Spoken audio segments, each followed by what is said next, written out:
जो मैंने अपलोड किया था अपने चैनल पर, जिसमें हमने आर्टिफिशियल इंटेलिजेंस के कुछ रिपीटेड क्वेश्चन को ठीक है बताया था। आज हम उसी सिनेरियो में उसी वीडियो का पार्ट 2 लेके आए हैं, जिसमें हम और कुछ ऐसे 5 से 6 क्वेश्चन को डिस्कस करेंगे जो काफ़ी ज़्यादा रिपीटेड है। तो चलिए स्टार्ट करते हैं। सबसे पहले क्वेश्चन है, which Boolean operation on two variable can be represent at a single perceptions layer.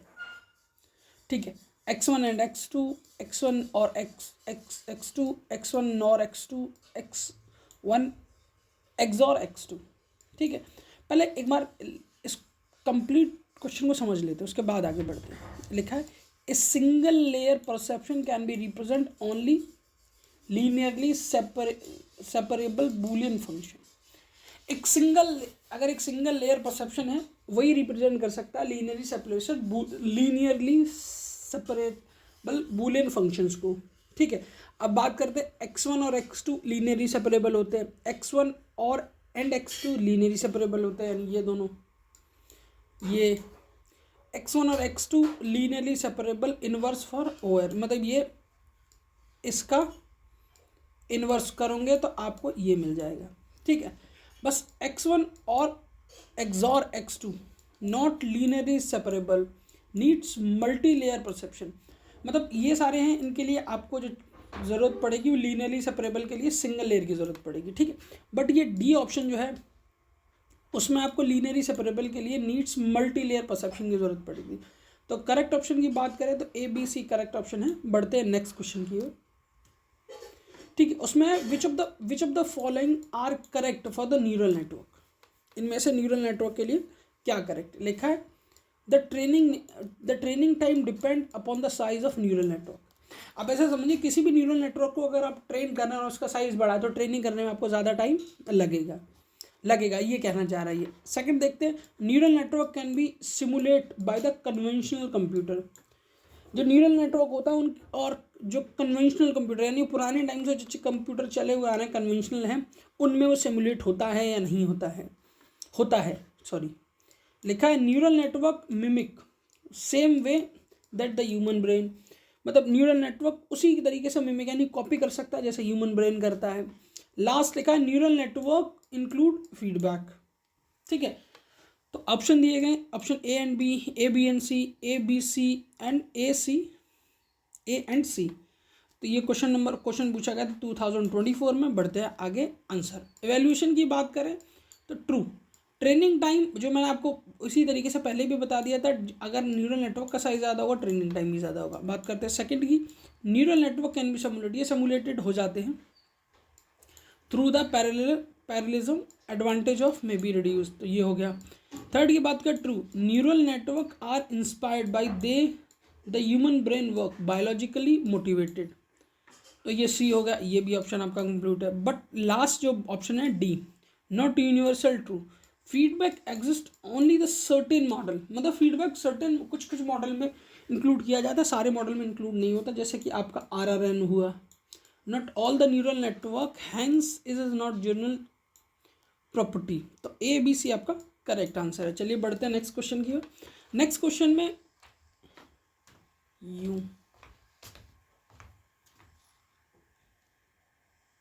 Sorry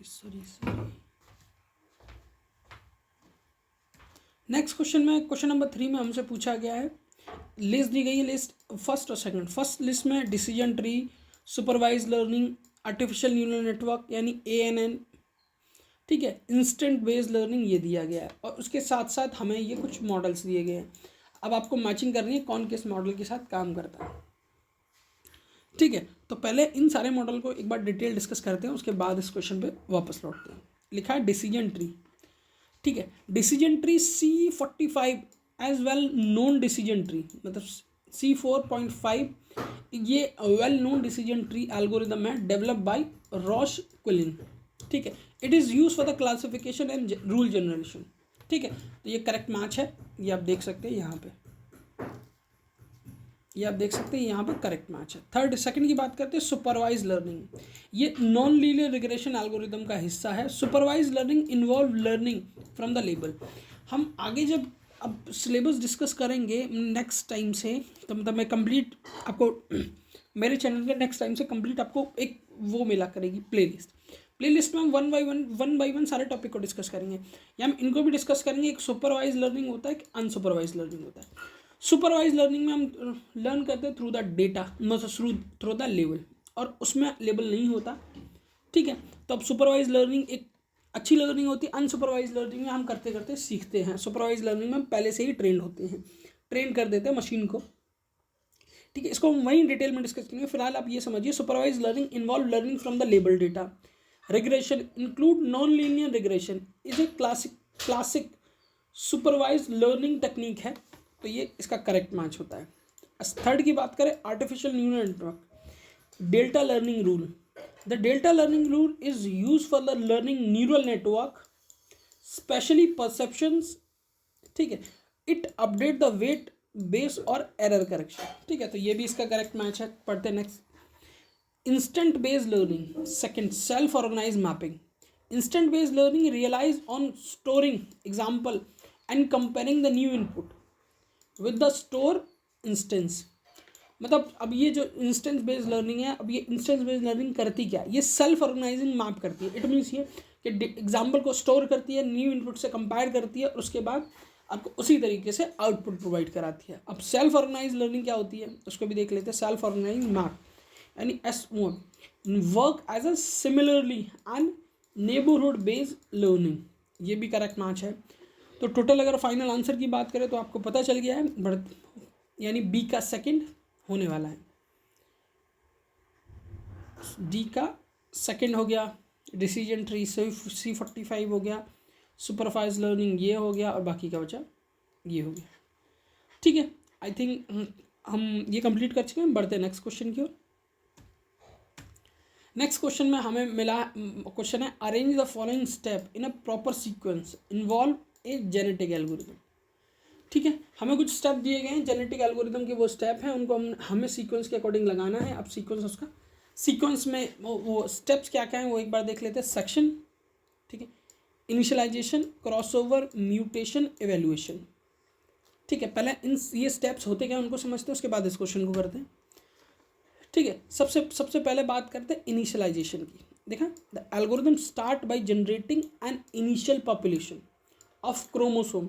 ये आपको सुनने में थोड़ा बायोलॉजिकली लगेगा, क्योंकि ये न्यूरल नेटवर्क जो चैप्टर है यहाँ बायोलॉजी भी मिक्स होती है, तो थोड़ा सा भी कंफ्यूज मत होइएगा। जब कोई भी प्रोसेस स्टार्ट होती है तो इनिशियलाइजेशन सबसे प्राइमरी स्टेप होता है। The algorithm start by generating initial population chromosomes, ठीक है, usually at random. This provide starting point for the evaluation, ये प्रोवाइड करती है, ये होती है स्टार्टिंग पॉइंट इवेल्युएशन का, ठीक है। सेकंड आता है evaluation. Each chromosome in population is evaluate bye using the fitness function, ठीक है। हम फिटनेस फंक्शन को कंप्लीटली चेक करते हैं, उसके बाद उसको पॉपुलेशन में इन्वॉल्व करते हैं, लिखा है यूजिंग। सेकंड देखिए, fitness determined how good solution is with the respect of problem. Fitness determine करती है जो हमारे पास प्रॉब्लम है उसका अगर ज़्यादा फिटनेस है तो किस तरीके की गुड सोल्यूशन है, और जो प्रॉब्लम है उसके अकॉर्डिंग। थर्ड आता है आपका section selection, based on the fitness के बेस पर उसको सेलेक्ट करते हैं। Better performing individual are selected for reproduction. Common method हैं ये सारे, roulette, wheel section, tournament selection etcetera, ठीक है। अब बात करते हैं क्रॉसओवर की। Select parents exchange genetic material, मतलब पेरेंट्स को सेलेक्ट करके जेनेटिक मटेरियल का क्रॉसओवर करना, जिससे प्रोड्यूस होगा ऑफस्प्रिंग, ठीक है, ऑफस्प्रिंग प्रोड्यूस होगा उससे। This help explore the new genes for the solution space, ठीक है। Mutation, random small changes are introduce in offspring chromosome. एक रैंडमली जो होता है, रैंडमली स्मॉल चेंजेस इंट्रोड्यूस किए जाते हैं क्रोमोसोम को, ठीक है, ऑफस्प्रिंग क्रोमोसोम में। मतलब जो दो क्रॉस ओवर करने के बाद जो नए चाइल्ड बनते हैं उनको हम ऑफस्प्रिंग क्रोमोसोम्स भी कहते हैं। लिखा है mutation, maintain the genetic diversity and avoid the premature coverage, ठीक है।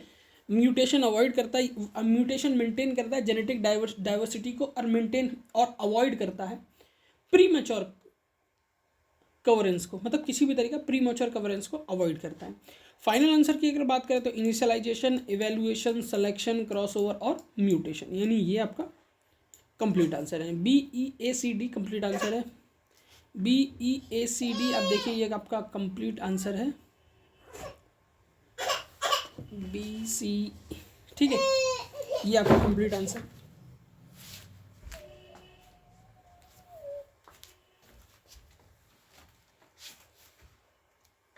अब बढ़ते हैं क्वेश्चन नंबर 5 की ओर। Arrange the following step in a proper sequence from the process for training neural network. एक हमें न्यूरल नेटवर्क को ट्रेनिंग करने के लिए जो प्रोसेस के जो स्टेप्स होते हैं उनके सीक्वेंस में लगाना है। सबसे पहले weight initialisation, feed forward, back proportion, loss calculation, weight update. ये 2024 में ये भी क्वेश्चन पूछा गया था। बढ़ते हैं नेक्स्ट की ओर। लिखा है proper sequence for training neural network में स्टेप सबसे पहले होता है weight initialisation. Initial the network weight usually randomly, ठीक है। सेकंड होता है feed forward, input data is pass through the network to produce the output. Loss calculation, compute the error by comparing the predicted output with the target output. हम compare करते हैं predicted output से target output को, उसके बाद calculate करते हैं हम लॉस को। ये थर्ड स्टेप होता है। Back proportion, propagate the error backward to computer gradients. Weight update, update the weight by using the gradient descent. Final answer option number 1। Option number 1 हमारा फाइनल आंसर है, यानी ABDCA, यानी A 2 3 4 और 5। हमने जो अभी तक ऑलमोस्ट 5 ही क्वेश्चन डिस्कस किए हैं हमने इसी चैप्टर के। ऑलमोस्ट 5 क्वेश्चन डिस्कस किए हैं जो काफ़ी ज़्यादा मोस्टली रिपीटेड क्वेश्चन की कैटेगरी में आते हैं, ठीक है। वीडियो आपको कैसा लगा ज़रूर बताइएगा। साथ ही साथ अगर चाहें तो आप मेरे मतलब अपने फ्रेंड के साथ वीडियो को शेयर कर सकते हैं, ठीक है। और आप चैनल को सब्सक्राइब भी कर सकते हैं। अगर आपने सब्सक्राइब कर रखा है तो अपने फ्रेंड को भी आप ये सजेस्ट कर सकते हैं सब्सक्राइब करने के लिए, क्योंकि मैं रिसेंटली एग्ज़ाम है और जो कंटेंट अपडेट कर रहा हूँ वो काफ़ी ज़्यादा इंपॉर्टेंट कंटेंट है as point of view exam. Thank you for watching my video. Thank you.